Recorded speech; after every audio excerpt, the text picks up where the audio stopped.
கடைசி கட்டத்துக்கு வந்திருக்கிறோம். என்ன அப்படின்னா தீர்ப்பு கொடுக்கணும். ஏன்னா ரெண்டு பக்கமே எச்சரிக்கையோடு சொல்லிட்டு போயிருக்காங்க, எங்களுக்கு தான் தீர்ப்பு கொடுக்கணும்.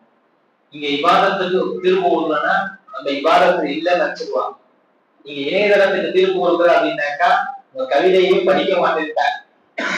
அப்போ எந்த பக்கம் நம்ம முடிஞ்சது தெரியாம இணையதளத்தினுடைய அணியினுடைய தலைவர் சொன்னாரு, தொழுகையும் முடிஞ்சு போனதுக்கு பின்னால்தான் நம்ம பள்ளிக்குள்ள போறோம் அப்படின்ற விஷயத்த சொன்னாரு.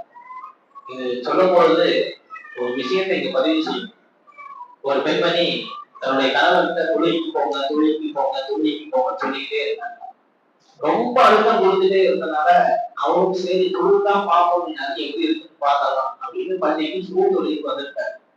சும தொழிலுக்கு பள்ளிக்குள்ள வந்த உடனே அந்த அதற்கு ஓடிக்கிட்டே இருக்காரு நிக்கவே மாட்டேங்கிறாரு, ஓடிக்கிட்டே இருக்காரு. அவருக்கு வெறுத்து போச்சு. ஒதுக்கி வந்தா இவ்வளவு நேரம் அதற்கு ஓடிக்கிட்டே இருக்காரு, அது என்னதான் ஓடுதான்னு தெரியல. தொழுகு முடிச்சதுக்கு பின்னாடி பக்கத்துல ஒருத்தட்ட அதற்கு என்ன ஓடுனா இவ்வளவு நேரம் ஓடுறாங்க, அவரு கொஞ்சம் தெரிஞ்சவர் தான். அவர் சொன்னாரு, சூரத்துல் பக்ரா அதுக்கு ஓடுறாங்க. சூரத்துல் பக்ராவா அப்படின்னா சூரத்துல் பக்ரானா பசுமாடு அப்படிங்களா, சரி அப்படின்னு போயிட்டாரு.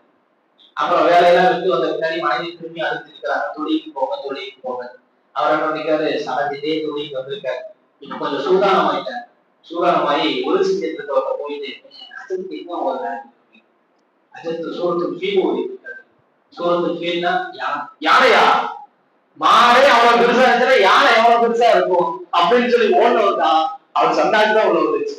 அப்படி பெரும்பாலான நம்மளுடைய எண்ணங்களே குரான் எப்படி இருக்கும், இந்த சூறாவுடைய நிலைமை என்ன, அது எப்படி எவ்வளவு பெருசானது, சூரத்துல் பக்ராவுடைய அளவு எத்தனை, சூரத்துல் ஃபீலுடைய அளவு எத்தனை, இதெல்லாம் தெரியாது. எத்தனை ஆயத்துகள் பெரும்பாலும் தெரிவது கிடையாது.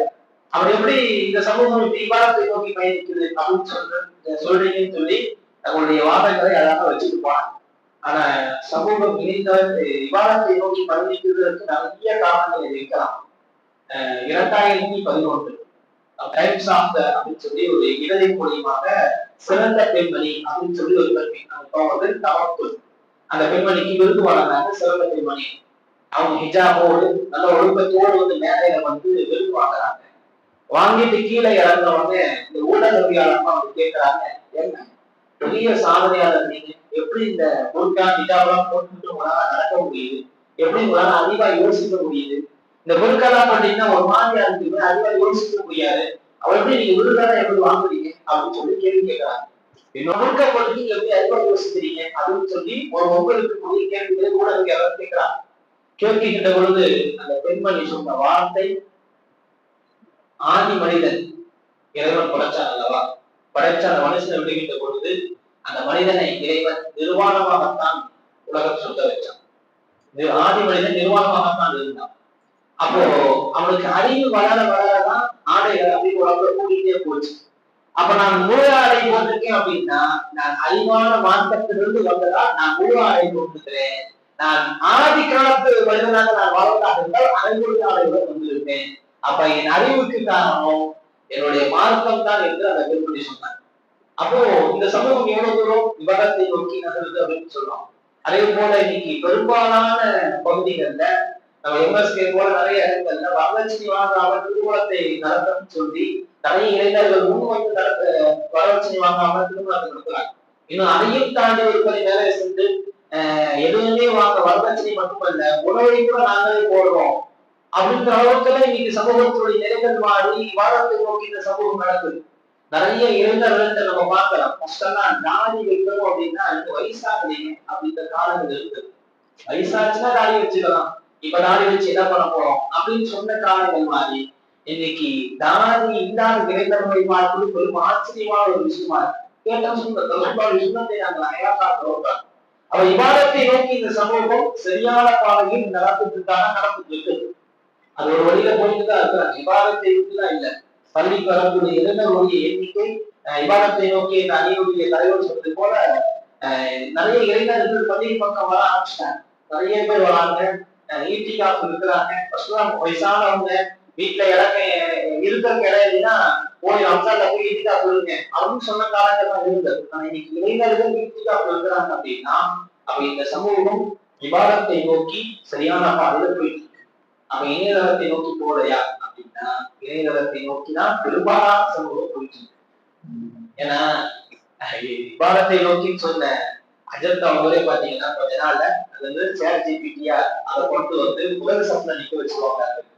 அந்த அளவுக்கு ஒரு இணையதளத்தை நோக்கி இந்த சமூகம் எப்படி இருக்குன்றதுக்கு ஒரு பெரிய இதா இருக்கு. அதை விட ரொம்ப ஒரு வருத்தமான விஷயம் என்ன அப்படின்னா, எவ்வளவு இஸ்லாமியர்கள் உன்னை பயன்படுத்துகிறார்கள் அப்படின்னு சொல்லி கேட்கும் பொழுது 160% சொல்லும் பொழுது எவ்வளவு தூரம் அவங்க இணையத்தோடு ஒட்டி இருக்கிறோன்றது தெளிவா தெரியும். இணையத்தோட எவ்வளவு தூரம் ஒட்டி இருக்கிறோம் அப்படின்னு. அதே போல இன்ஸ்டாகிராம் அதன் மூலியமாக இங்க பெரும்பாலும் பள்ளி நிர்வாகிகள் இருப்பதால் நான் வெளிப்படையாக சொல்ல தேவையில்லை. நிறைய தனாக்குகள் குரான்கள் எது மூலியமா நடக்குதுன்னாக்கா இந்த இன்ஸ்டாகிராம் மூலியமாக அப்படின்றது நம்ம யதார்த்தமா சொல்லி அவ்வளவு விஷயங்கள் இணையத்தின் மூலியமா நடந்துதான் இருக்கு. நிறைய குரான்கள் நடந்துட்டே இருக்கு. அப்போ இணையத்தின் மூலியமாக இந்த சமூகம் உள்ள போனதன் காரணமாக எனக்கு ஒரு பக்கம் தவறான திசையை நோக்கி போறாங்க. அதை விட ரொம்ப கொடுமை என்ன அப்படின்னா, இந்த மதரசாக்களுக்கெல்லாம் அனுப்பி விடாம விட்டுட்டு இன்னைக்கு ஒரு குறிப்பிட்ட வயசுக்கு மேல இணையதளத்துல போயிட்டு எல்லாம் தேடுறாங்க. எல்லாத்தையும் தேடுறாங்க. அது சரியா இருக்கா தவறா இருக்கான்னா இல்ல, இணையத்துல வந்துச்சுன்னா அது சரியா இருக்கும் அப்படின்ற நம்பக்கூடிய சூழல்ல இந்த சமூகம் மாறிடுச்சு. எந்த ஹதீஸ் சஹீஹ், எந்த ஹதீஸ் அழிப்பு, எந்த ஹதீஸ் மௌதூ, எதை எடுத்துக்கணும் எதை எடுத்துக்க கூடாது அப்படின்றதான் தெரியல. நான் சமீபத்துலதான் ஒரு விஷயத்த படிச்சேன். காபத்துல்லாவில் இருக்கக்கூடிய ஹஜ்ர் அஸ்வத் கல், இந்த கல்லு வந்து சோழத்துடைய கல்லு அப்படின்றத நாங்க ஏற்றுக்கிறோம் அப்படின்னு சொல்லி ஒருத்தர் பதிவு செஞ்சிருக்கிறாங்க. அப்ப இன்னொருத்தர் கேள்வி கேட்கிறாரு, அப்படியா அது வந்து சோழத்துடைய கல்லா, அப்ப அது பாவத்தை கொடுக்குமா அப்படின்னு சொல்லி கேட்கிறாரு. கேட்கும் பொழுது அவர் சொல்றாரு, அப்படி ஒரு ஹதீஸ் இருக்குது, இந்த ஹதீஸை யார் அறிவிச்சாங்களோ அவங்கதான் இந்த ஹதீஸை அறிவிச்சிருக்கிறாங்க. ரெண்டு ஹதீஸ்லயும் ஆட்கள் தான் மாறின, எந்த இமாமும் மாறின, எந்த ராவியும் மாறின, அப்படியே 5% இது சூனத்தின் கல் என்ற ஒரு ஹதீஸ். இது சூனத்திலிருந்து வெள்ளையாக இறக்கப்பட்டது, பாவங்களை உள்வாங்கி தெருப்பாக மாறிடுச்சு அப்படின்ற ஹதீஸ். ரெண்டு ஹதீஸையும் அறிவித்த அறிவிப்பாளர்கள் தான் கரெக்டு. ஆனா இதுல இருக்கு அறிவிப்பானது அறிவானவரா இருந்த போது அறிவிச்சாரு சோனத்தின் கல்வி, ஒரு பைத்தியமானதுக்கு பின்னாடி அறிவிச்சாரு இது வந்துட்டு வெள்ளையா சோனத்துல வந்துச்சு, பாவங்களை வாங்கி கருப்பாயிடுச்சு அப்படின்னு நம்ம பொதுவாகவே யோசிக்கணும். இதையும் பின்பற்றலாம். ஏன்னா நீ நிறைய பேர் ஹஜ்ஜுக்குறா போயிட்டு ஹஜ்ஜுல முத்தமிழர்களை கொடுக்க கூடாதான் தேவை கிடையாது இருக்காங்க. அதுக்காக சொல்றது பைத்தியம், நம்ம வீட்டுல ஒருத்தங்க பைத்தியமா இருந்தாங்களே அவங்கள்ட்ட போய் நம்ம ஆலோசனை கேட்போம்ல, அவங்கள்ட்ட போய் விஷயம் கேட்போம்ல, அவங்க சொல்வதை எடுத்துப்போமா, பெரிய பொருளை எடுத்துப்போமா அப்படின்னா கிடையாது. அப்ப ஹதீஸோட விஷயத்துல வந்து பைத்தியத்தினுடைய விஷயத்தை எடுத்து கொண்டு வந்து இமாம்கள் எழுதுவாங்க, நம்ம யோசிக்கணுமா இல்லையா? அப்ப அந்த சமயத்தோடு இந்த சமூகம் எப்படி போகுதுங்க, இணையத்தோடு இருக்கிறனால இந்த சனி எடுத்துக்கு ஒரு பெரிய இபாதத், பெரிய இபாதத். அடில சொற்களை முட்டமிடுவது பெரிய இபாதத் செய்வது இந்த சமூகம் வாழ்ந்துருச்சு இல்ல. அப்ப இப்படி இணையத்திலிருந்து இபாதத்தை மதிக்கக்கூடிய விஷயங்கள் ஏராளமாக நடந்து கொண்டுதான் இருக்குது. ஆனா இந்த சமூகம் இணையத்தை நோக்கி நிறைய விஷயங்கள் நடந்துட்டு இருக்கு. பேஸ்புக் இல்லாம யாருமே கிடையாது, இன்ஸ்டாகிராம் இல்லாம யாரும் கிடையாது, முகநூல் பக்கம் இல்லாம யாரும் கிடையாது. அதை தாண்டி எல்லா செயலும் சரி, இன்னைக்கு ஒரு கடையில போய் வாங்குறத விட ஆன்லைன்ல ஆர்டர் பண்றது அதிகமானதா இருக்கு. அது எப்படி இருக்கும் என்ன இருக்கும் அப்படின்னு தெரியாது. இணையதளத்துல ஆன்லைன்ல ஆர்டர் பண்றோம். அதை தாண்டி உணவை கூட ஹலாலான உணவா ஹராமான உணவான்னு தெரியாம நம்ம சில கடைகளை சூஸ் பண்ணி இந்த கடையில இருந்து இது வாங்குவாங்க அப்படின்றோம். அது ஹலாலா ஹராமா என்னைக்காச்சும் வச்சிருக்காங்க கிடையாது. அது கொண்டு வந்து தராங்க, நம்மளும் சாப்பிட்டோம். அது எப்படி இருக்குது என்ன இருக்குது தெரியறது கிடையாது. அப்ப இணையத்தை நோக்கி செல்வதற்காக இபாதத்துகளை எடுக்கப்பட்டிருக்கு அப்படின்றதுதான் உண்மையான விஷயம். நிறைய விஷயங்கள் எல்லாம் உண்மையான விஷயம்.